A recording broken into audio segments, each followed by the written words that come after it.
Okay, so this is only the top 50 prospects right now, so there are a lot of really great players that didn't make our list. And these are some of those names, honorable mentions, if you will. Warren Foegele, who, by the way, has played 2 NHL games to date, and he scored a goal in both of them. Not bad. Nick Suzuki for Vegas. Thatcher Demko, a really great prospect for Vancouver in goal. Owen Tippett for Florida. Drake Batherson with Ottawa. And Henry Yokuharu in Chicago.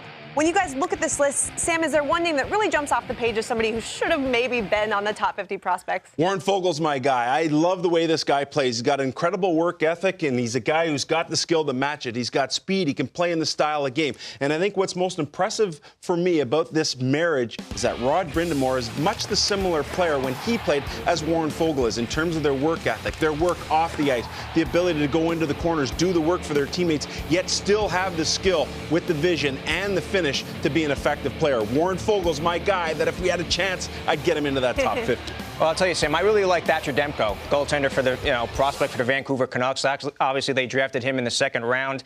I think when you look at the American goalie today, the American-born goaltenders, and Demko was born in San Diego. I like the fact that, we have Spencer Knight upcoming now. He's playing for the National Team Development Program. He'll probably go first or second round in the 2019 draft. But Thatcher Demko, I just like the way he's been maturing. He's been growing. He played at Utica most of the season last year. He had a real nice season for Utica. And I really think, as far as Demko goes, he could be looking at possibly playing in the NHL maybe 3-4 years down the road, a little more work, a little more maturing, and it'll come for Thatcher Demko eventually.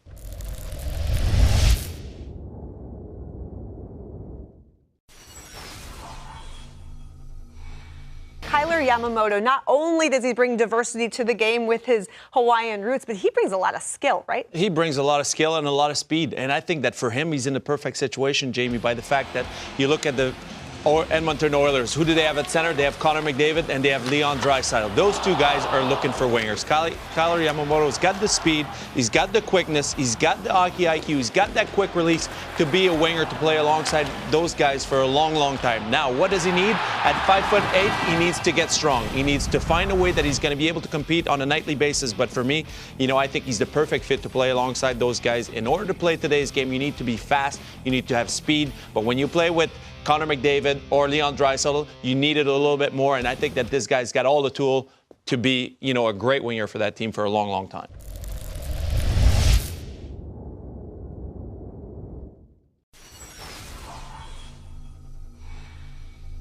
Let's talk about the underdog, and the guy I want to talk about is Philip Myers of the Philadelphia Flyers. Last year, in his first year as a pro with Lehigh Valley, he started the season, wasn't really healthy, and by November, it finally caught up to him. He missed a month from November 25th to December 23rd. But when he came back, he had a spectacular second half, played well for Lehigh Valley into the playoffs, and in the longest game in NHL history, that 5-overtime game, this guy played 66 minutes. That's a nice fun fact for you. Imagine that, Alex playing 66 minutes. So let's get back to Myers. 6'5", over 200 pounds, and signed as a free agent. In his draft year, this guy had 7 points playing for Rouyn-Noranda. So Calgary said, we'll give him a chance at development camp. That didn't work out. Philadelphia said, let's bring him to our camp and see what happens. Right away in September, they signed him, and they've got an excellent player here. You go back to some of his pedigree, winning a Quebec League championship with Rouyn-Noranda, playing in the Memorial Cup in 2016, and then he goes through concussion issues, hip issues, groin issues. With all that behind him now,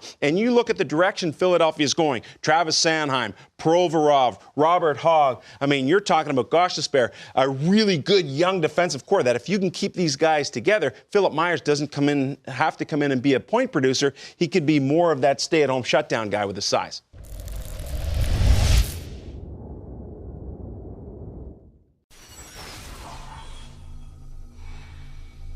With the NHL becoming more about speed, skill, creativity, and competitiveness, I like number 42, Ty Smith, the defenseman.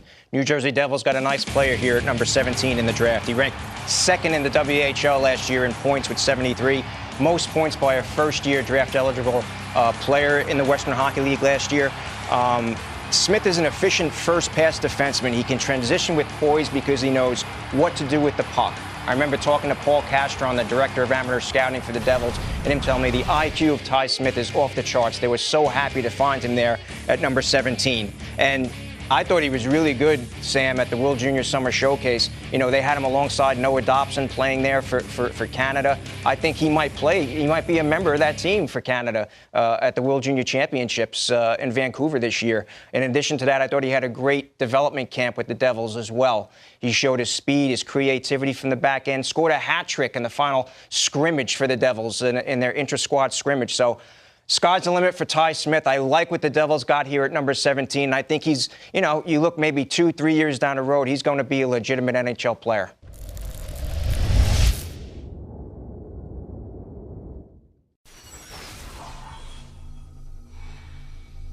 Alex Nylander at number 40. We know all about his dad. We know all about his brother, Willie. But why does he jump off the page to you? Because he's got such high skill set. I mean, a right shot guy, he skates well, he edges well, he can distribute the puck. And the thing for me is I think Buffalo might have wanted a mulligan when it comes to Alex Nylander. I go back to his 2015-16 season. He was playing on a lone situation with the Mississauga Steelheads, put up 75 points, and showed all those flashes of the skill set that you need to have in today's NHL. But was he quite mature enough in terms of his strength, in terms of off ice, in terms of just being allowed to be a kid?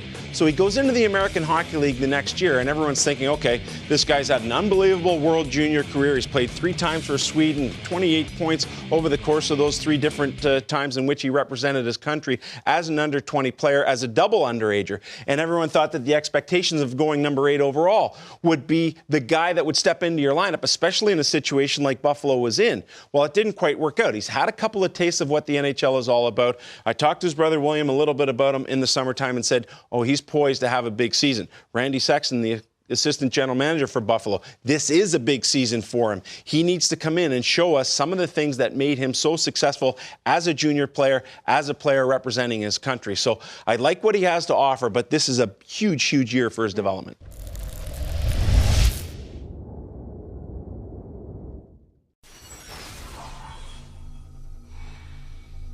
When I look at that list, for me, it was Logan Brown. I mean, Logan Brown, you look at the center ice position. You want to have somebody there that's going to be able to play against every line on the other side. Well, at 6'6", he certainly has the size. He's got great hands. He's got great passing ability. He's got great vision. He's got a great offensive instinct to his game. And at 6'6", you don't need to be overly fast because your size alone gets you, in a way, in a position that you don't need to be the fastest guy on the ice. I like the way that he's been in the NHL, and most of all, I like the fact that he's got a pedigree of NHLer in his family. His dad, Jeff, played in the NHL a long time, taught a lot of those young guys in St. Louis. You think of Matthew Tkachuk, you think of Luke Kennan was a part of that group there in St. Louis that was great. And I think that, at 6'6", and with the way the Ottawa Senators are going, this guy is going to get a legitimate chance of making the team this year, at being an impactful player and playing meaningful minutes. And I think that he's got the potential to be a real player in the NHL.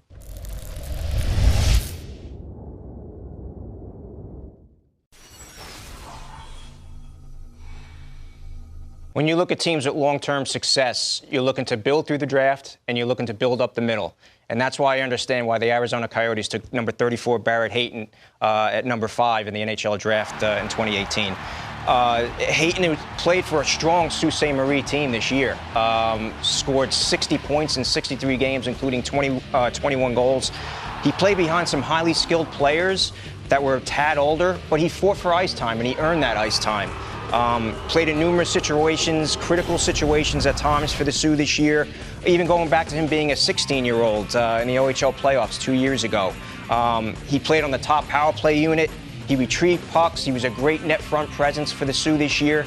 I like the fact that when Tampa Bay Lightning prospect Boris Tkachuk went to the World Junior Championships to play for Canada, they moved Barrett Hayton. Sioux moved Barrett Hayton up to that top power play unit. He played alongside Philadelphia Flyers prospect Morgan Frost, and they had a dynamic duo there from the power play. And on top of that, in the playoffs, I thought Barrett Hayton really showed his stuff on the penalty kill. He became a legitimate penalty killer for the Sioux. So this is a dynamic playmaking center, 200-foot game. I totally understand why Arizona took him number 5. I think he's going to be a special player sometime down the road.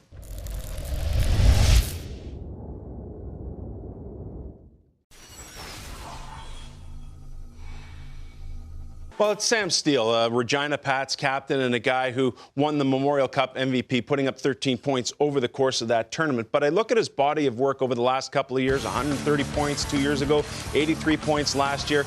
But the thing about him is not just the point production. He's a really responsible player. All the important faceoffs, especially in the D zone. John Paddock, as head coach, would have him out there taking those faceoffs. And you look at a guy who knows that the defense is going to lead to offense.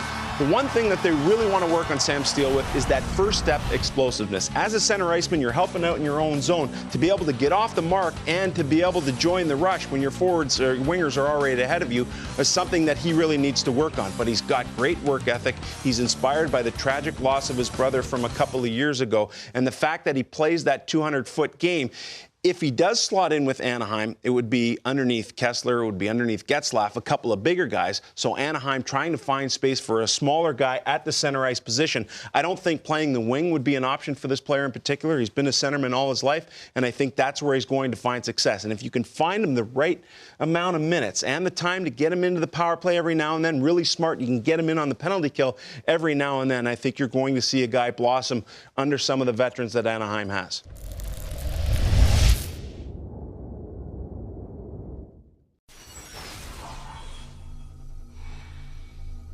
Well, we love the highlight reel goals. We love the puck movers on D. But I'm telling you right now, goaltending is the equalizer to every facet of this game. And it doesn't matter what the score is, doesn't matter what the situation is called for. And I love Carter Hart, number 24 on our list.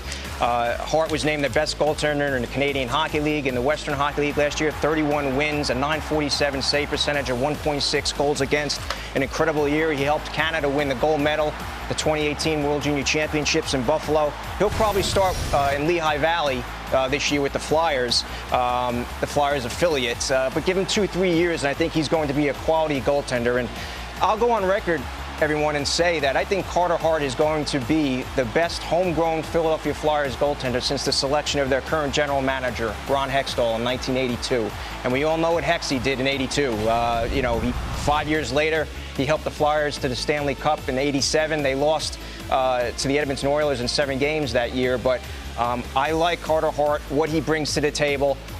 Very poised in there. He knows the position very well. He goes to a sports psychologist. He knows what he needs to do mentally to focus, whether it's a loss, whether it's a bad goal, and he's able to get the job done. So I really like Carter Hart and the prospects of this boy playing in the league in maybe 2-3 years.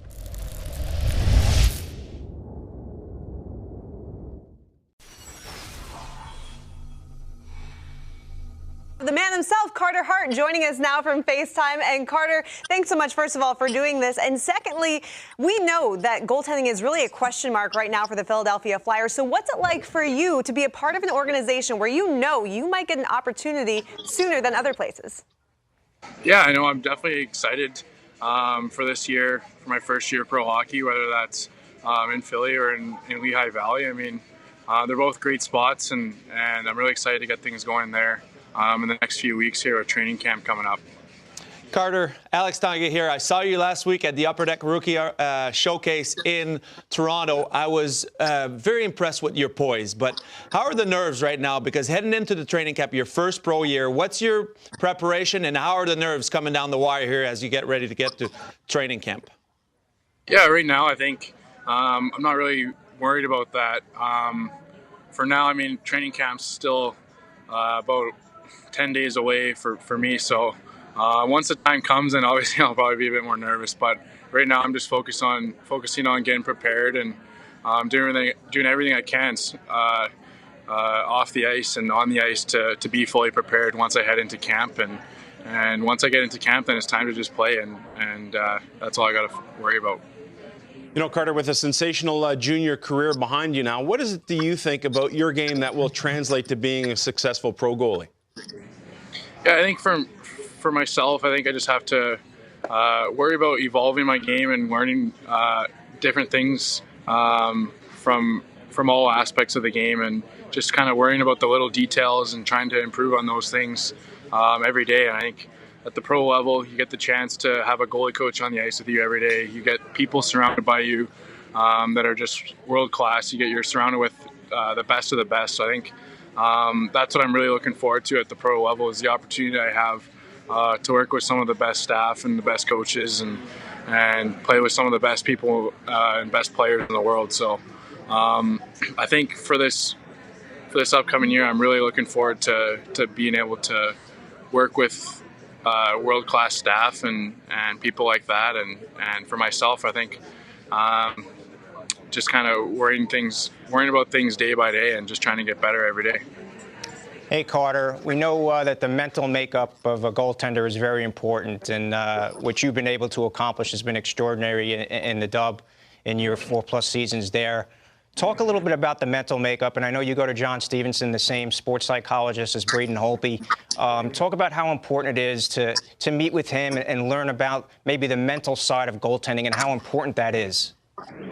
Yeah, I think the mental side is definitely huge. I think before the game's even played, you got to play it in your mind before puck drops so that you're confident and you're not worrying about too many things at once. And I think once you play, you just got to worry about playing. And I'm lucky to have John as a guy one of my resources and a good friend. And I'll actually see John tomorrow. So I'm lucky to have him and to work with him. And for myself, I think I just have to worry about what I can control and not worry about other things that aren't in my control.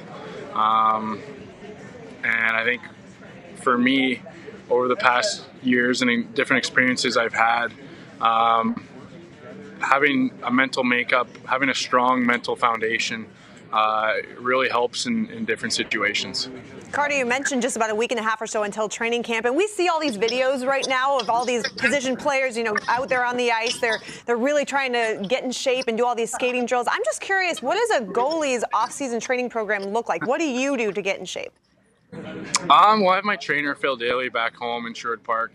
Me and Sammy Steele actually work out together about 5 days a week, Monday to Friday.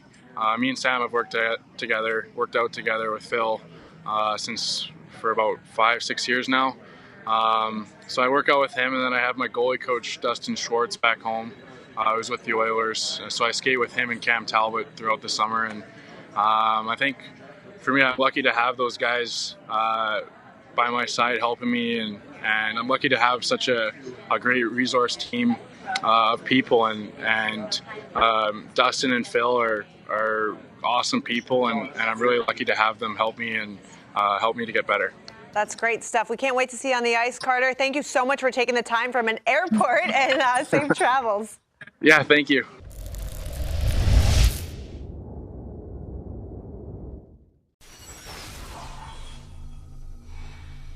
I really like number 21, Noah Dobson. Noah Dobson's got all the tools to be an outstanding defenseman. Watched him play this past summer at the showcase, and I thought with Quentin Hughes from the Vancouver Canucks, like, he was the better defenseman out there. He can play defense. He's solid with his position play. He's solid. He's big enough to be physical. He's still fitting in, which he's going to need to do a whole lot more if he wants to play in the NHL. But the growth that he's had, not only with his game, all around, but offensively. There was some question marks when he was 16 years old in the Quebec League. How much offense does he really provide? Well, this year, 69 points. He was outstanding in the Memorial Cup under high-pressure situation in the finals. He was there. He's a gamer. He wants to play in the big games. He wants the big moment. Doesn't do anything flashy, but he does everything really, really well. And I think that he fills in, meaning growing a little bit and gets a little bit bigger and stronger physically. I wouldn't be surprised to see him play for the Islanders right away in the fall.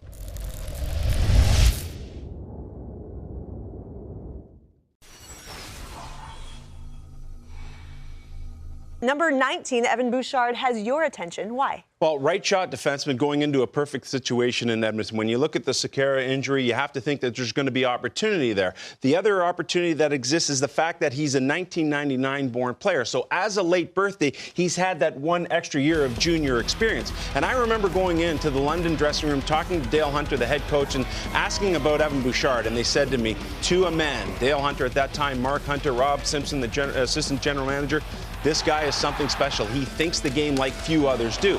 Well, in that rookie season, he didn't even get a chance to play for that championship team that won the MasterCard Memorial Cup. And then we look at how he sort of progressed. It's that typical London progression. where you don't hear of a guy, then all of a sudden in the second year he gets a little more playing time, and then by year number 3, he has got all the playing time, playing full 2 minutes on the power play, playing at even strength, defending extremely well. What impresses me most about this guy is the fact that you look at him, he's got a little bit of that round face. He's a real soft-spoken kid, but you talk to the people around London, he's extremely strong. He's really smart with that hockey IQ. He's got a bomb of a shot, and I think he's the type of guy who plays such a cerebral game that people wonder, well, can he skate good enough? Well, when you're playing 34 minutes a night, you have to conserve at some point. Sure. The other part of it is, does he defend well enough? Well, he's so good at making that first pass that he doesn't have to defend very much because he's already processing his options on his way back to the puck.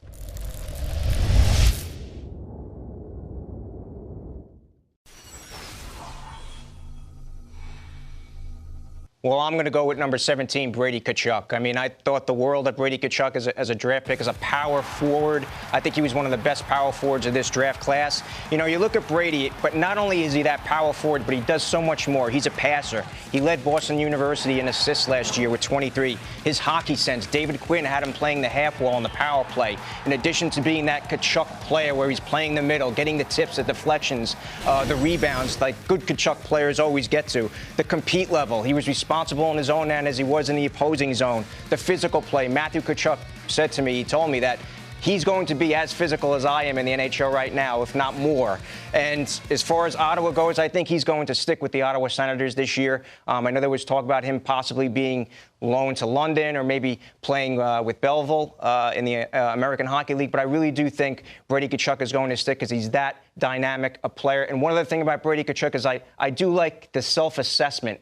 His self-assessment of his game. I spoke to Brady Tkachuk once a month last year because he did a draft diary for NHL.com, and I do remember speaking with him. His self-assessment, you could say numbers or goals, assists are important, but that's not it's not the player. The player is self-assessment, and what he's been able to do, he knows what he's good at, and he knows what he needs to do to get even better. And that's Brady Tkachuk, and that's why he's going to be a real good NHL player.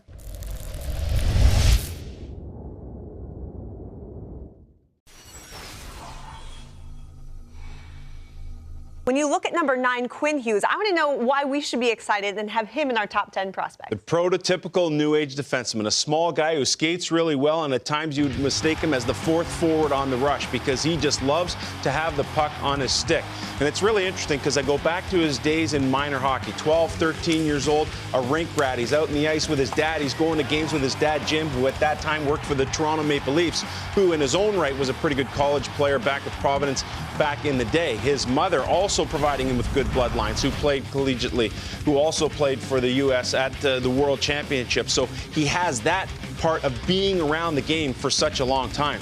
But the story that's interesting to me about this guy is the fact that you go back, he's selected to play at the Worlds. He's playing for Jeff Blashill there. Detroit's sitting there at number 6. Jeff Blashill goes to the management team and to Ken Holland says, you know what? I love this guy. Is there any chance we can get him here? I see big things coming from him. Well, when the board got turned upside down with Kotkaniemi at number 3 to Montreal, with Barrett Hayton at number 5 to Arizona, that left Detroit in a spot where they had to take Zadina. And so Vancouver's sitting there saying, oh, man, we just hit a home run. Quinn Hughes is there for us. He's a guy that we need to run our power play down the road. But you think about confidence with the puck, the ability to walk the line. He's got to work on his shot a little bit. But here's a guy who just loves to have the puck on his stick at all times. Freshman, as the youngest player in the NCAA, 24 assists with the University of Michigan. That's a freshman record for an unbelievable program. I think the sky's the limit for this young man, and I really like what they're doing here. Go back to Michigan, continue to hone your game, learn to play with men who are bigger, older, stronger than you, and then let's take our time because that position is tough enough as it is to force in as we saw it with Ole Ulevi with Vancouver. That's a tough situation to be in. So everyone just hang out. He'll be there. He'll be a good player.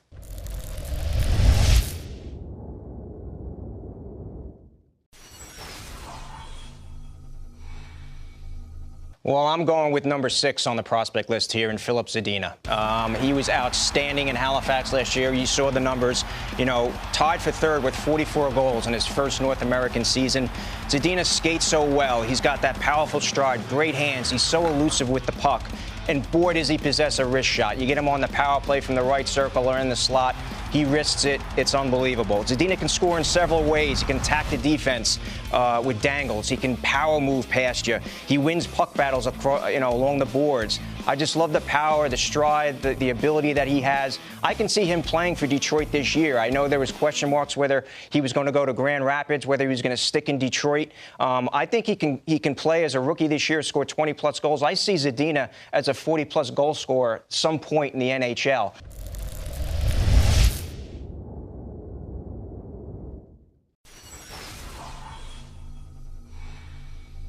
For me, the guy that I have on my list, that's the question that I have for him, and it's Casey Mittelstadt. We saw him play at the World Juniors last year. He was outstanding, 11 points, tied for the lead in the tournament. We saw him with the Buffalo Sabres late in the season. He had 5 points in 6 games. He's got all the tools in his head, skill-wise, to be a top-flight player in the NHL. Now what does he need to do to get to the next level and be consistent? A consistent goal scorer, a consistent player for 82 games in the NHL, he needs to work on that. The physicality we saw at the NHL Combine, it wasn't there for him. That's something that he's going to need to work on very hard in order to get themselves at the level where the other players are at in the NHL. The skill level, the IQ that he possesses, they made room for him by trading Ryan O'Reilly. They expect this guy to be that number 2 center behind Jack Eichel, be the guy on the other side of the power play where Jack Eichel and he can play catch, and they will produce some offense. But for the Buffalo Sabres, they want this guy. He is good, but he needs to work on his condition and his shape in order to be the players that he wants to be in the NHL. But you expect him to be in that lineup, right? Absolutely. Game 1? All Absolutely. right, can't wait.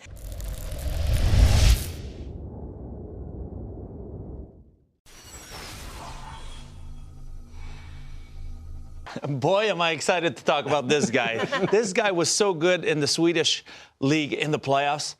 It was outstanding. He won the MVP. And, in Vancouver, you needed a new generation, a new Swedish generation to replenish and to, to fit above the, to get the team to the next level. Elias Pettersson is that guy. And I can tell you that one guy in Vancouver that's really excited to see him is Brock Besser. Because Brock Besser is that shooter, is that guy that needs, the puck in good areas. Well, Elias Pettersson's got the IQ, the understanding. He can shoot, he can score, but he can certainly pass. And his hockey IQ's through the roof. I think that this guy's got tremendous potential to be able to break the record of Kent Nilsson of most point by a Swedish, player under 20 in the Swedish league. Kent Nilsson went out to be, an 100-point guy in the NHL. Peter Forsberg's pretty good there, and yes, he is the golden, with Rasmus Dahlin, he is the golden generation of Swedish hockey. Well, the thing I like about this guy is that he plays with a little more bite than you would expect for a guy who's slight of frame. I talked to Ryan Johnson, who works in player development last year, and they said, you'd be surprised just how competitive he is, and if someone were to upset him, what he can do behind the play to make sure he exacts his revenge. Having said all that, however, I do have some concerns about being slight of frame, playing in the tough, physical, big Western Conference. Yep, and, I like the fact, like you said, Alex, Bo Horvat, Brock Besser, they're smiling, grinning ear to ear to know that this player is going to be with their team this year. He had thumb surgery after playing for Sweden at the 18 World Championships, but that's all good. He's good to go. He's going to go to training camp. He's going to be a solid player for this organization, for years to come.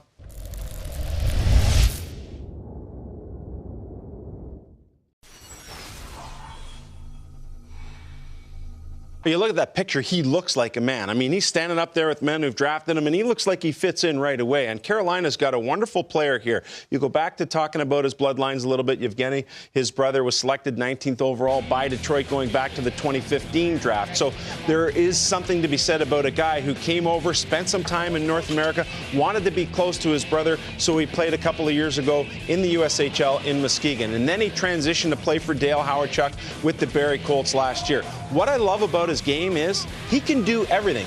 You want to play it physical, you want to go into the corners, he can do that. You want to drive the net or have net front presence, he has the ability to do that. You need a guy who can score down the wing, he can do that because he's got great skating ability. When I look at his 40 goals in the 44 games and think about that where he's not playing 100% because he too had the hand surgery that he had to deal with going back to November. But the sky's the limit for this guy, and it starts with his skating ability. It moves to that great vision. It caps off with some unbelievable ability to finish. The one thing that I really like is he has no problem deferring. They picked up a guy in Barrie by the name of Dmitry Sokolov, who was a 7th-round pick in Minnesota. That happened with about 30 games left in the year. Sokolov went on to score, playing on a line with Svechnikov, a goal per game. So Svechnikov has no problem deferring whatsoever. He's not that kind of guy who always has to be the shooter. I love what he brings to the table. He's going to be a real good player here, a rookie year, in his rookie year for Carolina.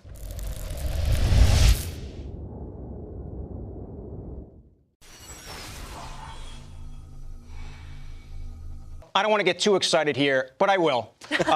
He's a franchise-defining defenseman, no doubt about it. He defends like Lidstrom, skates like Carlson. He has an edge to his game like Victor Hedman does. His hands are as good as any forward in this draft, and I still believe to this day, if he were a forward, he still would have went #1 in the 2018 NHL draft. A great skater. He's got takeoff speed, shiftiness. His best asset is his hockey IQ. He's engaged physically as well. He had 30 hits, 36 block shots in 41 games for Frölunda. He controlled the game at the World Junior Championship. He'll fill an immediate need on defense for the Buffalo Sabres as an 18-year-old rookie. He'll play between 18 and 20 minutes a game, and he's going to benefit from the coaching of a Hall of Fame defenseman in Phil Housley. He's a model citizen. He's just a good kid. I spent some time with him over at the Combine, and it was like you were just talking to your best friend. I really like the fact that he's good character to go along with good skill. And playing alongside Rasmus Ristolainen, this is going to be an outstanding pair for years to come for the Buffalo Sabres. The Buffalo Sabres are going up the ladder, and this guy is going to take him to the next level. And only the second Swedish-born player ever to go #1 overall. Matt Sundin, maybe you've heard of him. He was also a #1 overall pick.